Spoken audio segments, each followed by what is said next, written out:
നമുക്കിന്ന് രാത്രിയിലത്തേക്ക് നല്ല ഫ്രഷ് പോത്തിറച്ചി കിട്ടിയിട്ടുണ്ടായിരുന്നു കേട്ടോ. അപ്പോൾ അതങ്ങ് കറി വെച്ചേ. കണ്ടോ ആവി വറക്കുന്ന കണ്ടോ. കുറച്ച് ചാറാക്കിയ കേട്ടോ എടുത്തേ. കാരണം ചപ്പാത്തിക്ക് വേണ്ടി എടുക്കാനും കൂടെ വേണ്ടിയിട്ടായതുകൊണ്ട് കുറച്ച് ചാറായിട്ട് എടുത്തേ കേട്ടോ. ചപ്പാത്തി പിന്നെ ചുട്ടിട്ടിട്ടുണ്ട് കേട്ടോ. അപ്പോൾ ചേട്ടൻ ആദ്യം കൊടുക്കുക കേട്ടോ കഴിക്കാനേ. ഇവിടെ രാത്രിയിൽ ചോറ് കഴിക്കാറില്ല. ചപ്പാത്തി അല്ലെങ്കിൽ എന്തെങ്കിലും കറി, ഇതുപോലെ എന്തെങ്കിലും കറിയൊക്കെ വെക്കത്തേ ഉള്ളൂ. കറി നമുക്കൊന്ന് ഇളക്കി വെച്ച് വേണം എടുക്കാനേ. അവിടെ പിള്ളേർ കളിക്കുക, അതിൻ്റെ ബഹളമാണ് കേൾക്കുന്നത്.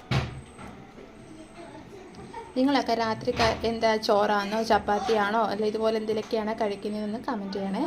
പിന്നെ ഒന്ന് സപ്പോർട്ട് ചെയ്തേക്കണം കേട്ടോ. വീഡിയോ ഇഷ്ടപ്പെട്ടാൽ ലൈക്കും ചെയ്യാം.